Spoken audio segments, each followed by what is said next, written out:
Karena dalam satu wadahnya ini ada 1000 ruh masuk. Juga banyak sekali roh-roh raja itu masuk ke situ, roh-roh suci. Makanya satu raga 1000 jiwa. Itu kan salah satu sebutannya juga, salah satu julukannya juga. Iya. Itu sih yang saya paham. Mantap ya. Itu ya para sahabat semuanya. Terakhir maaf, walau alam bisawab. Tuh, mantap nih. Maaf Tuhan itu ada di mana? Maaf tolong dijabarkan. Ya, untuk para sahabat semuanya, barangkali ada yang mau menanyakan. Ini pertanyaan dari Didik Laksmana nih ya. Maaf, Tuhan itu ada di mana? Maaf, tolong dijabarkan. Ini kayaknya yang harus jawab harusnya Buya Arazi ini. Bukan saya ini. Tapi yang saya dapatkan tuh gini. Kita ini ya alhamdulillah saya belajar bertorekat, berhakikat ya. Ma'rifat itu alhamdulillah udah dari 2012 insyaallah. Masih belajar, itu juga belum, itu pun benar-benar belum bisa apa-apa. Tetapi yang saya paham, kalau ada pertanyaan Allah itu dari mana, secara umumnya bukan zohirnya Allahnya ya, tapi secara umumnya itu ada. Kalau jawaban secara umumnya, Allah ada di dalam hati kita. Bukan berarti zohirnya Allah ada di hati kita, bukan. Nah terus apa? Ada satu kalam ya, sepertinya ini bukan hadis tapi kalam yang disampaikan bahwa Allah itu lebih dekat dari urat nadi, urat leher. Jadi Allah itu dekat dengan kita, lebih dekat dari urat leher kita. Berarti kan apa? Kolbu, ya kan? Nah kalau ditanya Allah ada di mana, jawabannya ada di hati. Apa dasarnya? Ya dasarnya gini, Allah lebih dekat dari kolbu kita, atau dari urat nadi, yaitu dari kolbu. Nah terus caranya gimana? Ya tempatkan hati kita ini sebagai baitullah, sebagai rumah Allah. Jangan jadi baitul setan, jangan jadi baitul iblis, jangan jadi baitul khodam, jangan jadi baitul apalah. Nah itu tempatkan. Apa yang ditempatkan? Zikirnya, namanya, ismu.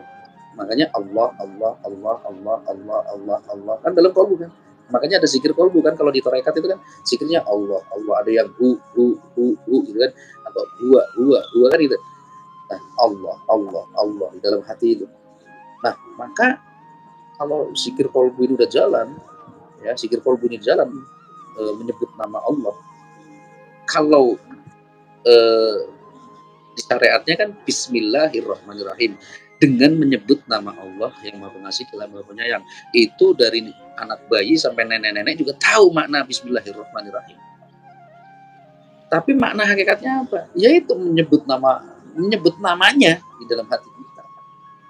Allah, Allah, Allah, Allah, Allah itu. Nah maka kalau ditanya di mana Tuhan, itu ada di hati kita. Jawaban detailnya seperti itu. Tapi bukan zohirnya Allah di kita. Oh sangat kecil sekali kita kan. Nah sehingga apapun, kalau kolbu kita udah berzikir Allah, Allah, Allah, semua langkah kaki kita, pandangan mata kita, lidah kita, pikiran kita, ya kan, itu semua Allah yang menggerakkan. Allah yang menggerakkan. Yakin orang-orang yang seperti itu insya Allah akan terlindungi. Haram ini kita dicolek oleh api neraka. Haram nih ini kena santet. Kalau di dalam hatinya selalu Allah, Allah, Allah. Ini demi Allah saya sampaikan seperti itu. Haram nih, haram. Dicolek api neraka. Tapi harus ada mursyid yang harus kita temui. Iya, yang bisa memasukkan zikrul qalbi itu ke dalam hati kita. Dan itu sangat langka, sangat jarang. Seperti itu. Itu ya untuk jawabannya sangat luar biasa. Tidak sia-sia nih saya beri judul di di atas nih yang tadi nih di Apa thumbnailnya. judulnya apa? Nanti lihat sendiri nanti. Oh, saya belum lihat. Apa judulnya? Kok pas banget, saya kayak tahu banget nih. Kok saya tahu kayak tahu gitu loh. Thumbnailnya. Nanti lihat aja di thumbnail itu.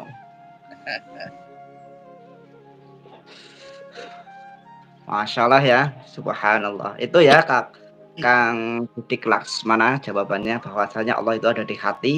Karena apa? Karena Allah itu dekatnya di urat nadi ini, lebih dekat dengan urat nadi yang artinya di hati. Jos ya, ada yang bilang jos, betul itu ya. Ya alhamdulillah, inilah manfaatnya kita untuk seperti ini, kita jadi tahu oh seperti ini. Oh kita bisa mengukur nih. Oh ternyata untuk pribadi saya nih masih jauh daripada yang namanya apa namanya kebersihan. Kotor Sama saya. juga, sama lagi belajar. Saya benar-benar orang-orang sangat kotor nih. Tapi satu Kang, satu nih, orang suci punya masa lalu, orang pendosa punya masa depan. Subhanallah nih. Alhamdulillah nih sepertinya Pak Yai datang nih, Abi Ayah. Assalamualaikum Pak Yai. Ini di Surabaya nih. Assalamualaikum Pak Yai. Aduh malu saya dari tadi kayak orang ceramah Pak Yai, maaf nih. Allahu Akbar. Pak Yai. Subhanallah ya. Alhamdulillah nih Pak Yai. Mudah-mudahan berkah nih ya. Ya nih untuk mantap nih, banyak ya nih ya. Nih barangkali ada yang mau bertanya nih.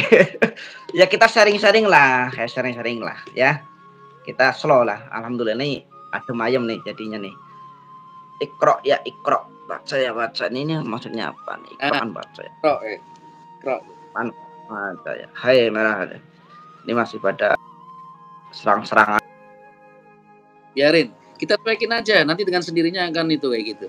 Kita bahas saling sharing tentang keilmuan aja yang saya tahu, yang Mas Surya tahu. Kalau ikro yang saya tahu gini kan. Pada saat Rasulullah pertama kali mendapatkan apa namanya itu? Wahyu pertama di Gua Hiro. Itu kan malaikat Jibril tuh peluk tuh. Ikro ya Muhammad. Wah, kan peluk itu kan. Ikro ya Muhammad. Rasulullah itu kan, mohon maaf, bodoh. Gak bisa baca, gak bisa nulis. Beliau menjawab, dijawab, mana bikori gitu. Bagaimana aku membaca, kata Rasulullah. 3 kali, ikro ya Muhammad, kata Jibril. Rasul menjawab, mana bikori. Ikro ya 3 kali, akhirnya apa? Menggigil. Padahal ikro yang dimaksud, walau alam ya, mudah-mudahan ini benar. Ikro yang dimaksud adalah lafaz tadi, nama Allah. Ismu. Baca, maksudnya dibaca. Baca itu kan dengan lisan. Yang dibaca itu apa? Allah. Iqra itu bukan membaca Iqra bismi rabbikal ladzi khalaq khalaqal insana min 'alaq Iqra wa rabbukal akram allama al-ayat. Bukan. Surat Al-Alaq justru turun setelah Rasulullah mendapatkan wahyu kan. Gitu. Jadi menurut saya yang disampaikan oleh malaikat Jibril itu, Sayyidina Jibril kepada Sayyidina Muhammad saat itu, Iqra ya Muhammad ma'ana bikori. Jawabannya adalah Allah, ismu. Makanya kalau ini kan ingatan kita ya, kalau kita sering mengingat-ingat nama anak kita, di mana-mana ingat nggak nama anaknya? Atau misalkan pernah dengar nggak ada orang saking dia itu ingat sama anaknya, dimanggil orang aja nama anaknya, iya kan? Bisa nggak kita seperti itu, ingat Allah terus, sehingga kalau kita kaget Allah, itu namanya ismu. Ismu itu ya balik lagi tadi Kak, kita harus bertemu dengan sosok seorang mursyid yang bisa memasukkan nurullah itu. Kalau kita Nur Muhammad, tapi memasukkan nurullah ke dalam kolbu kita. Kolbu itu bukan hati mas, kolbu itu selaput putih, selaput ya, warnanya ada putih, ada kuning, ada hitam, mungkin tergantung dari kelakuan orangnya. Itu yang menyeliputi jantung. Nah, itu namanya kolbu. Hati beda. Nah, jadi kalau kolbu kita selalu Allah, Allah, Allah, jadi jantung kita nih Allah, Allah, Allah gitu, maka kalau sering ingat Allah, ketika kita kaget atau apa, pasti teriaknya Allah. Nah, itu namanya ismu. Nah, bagaimana Rasulullah waktu ditanya Iqra'i Muhammad, ya jawabannya itu. Mudah-mudahan ya Pak Kiai, kalau salah mohon maaf. Iya, Pak Yai nonton ini. Iya. Allah ya. Tadi nelpon saya takut loh telepon Pak Yai. Saya orang kotor. Tapi bagaimanapun insya Allah saya ingin menemuin narasumber ini nih. Mudah-mudahan bisa ketemu ya, ada waktu, ada rezeki ya, untuk bisa kesana. Ya betul. Kita bersilaturahmi. Jangan bilang sowan. Kalau sowan kita sowan ke Pak Kiai ini, ke Pak Kiai yang katanya nonton ya, insya Allah nonton ya. Kalau kita masih silaturahmi aja. Kopdar bahasa kerennya. Siap. Kopi darat. Ini saya rasain ada pertempuran besar nih antara Elang dan Royce nih. Oh. Kang Elang sama Kang Royce. Elang.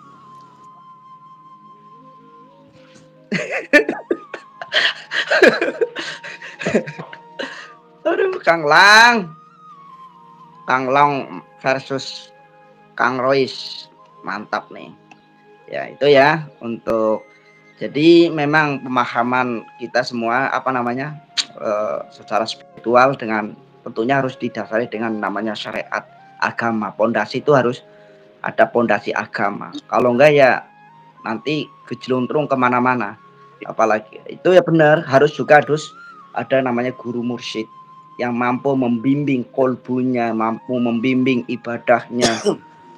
Dan tentunya kalau kita apalagi itu kalau belajar spiritual ya, kebatinan, itu pasti nanti sewaktu-waktu akan digoyah. Batinnya itu akan digoyah, pasti. Jadi dibikin seakan-akan tidak percaya, dibikin seakan-akan itu saya yakin.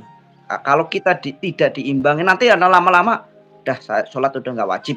Nah, itu yang ngeri itu kalau belajar kebatinan apa? Bukan makom kita lah kalau kayak gitu intinya. Iya, itu ngeri itu. Makanya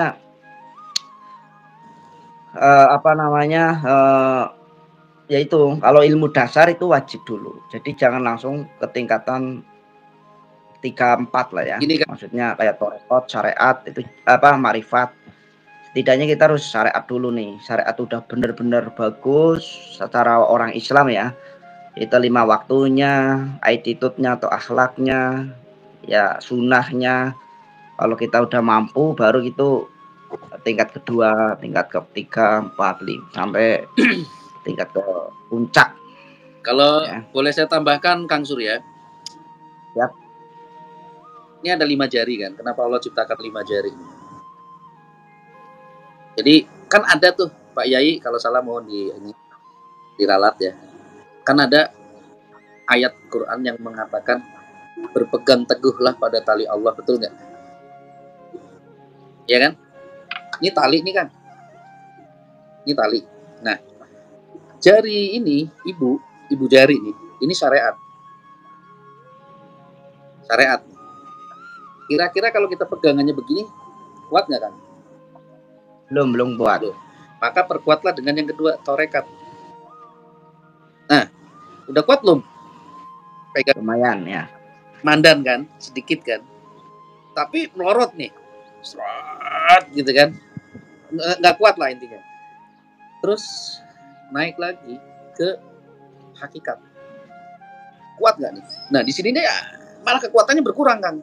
Ini yang hati-hati nih di sini nih, goncangan atau godaan tadi tentang keyakinan di hakikat apa iya.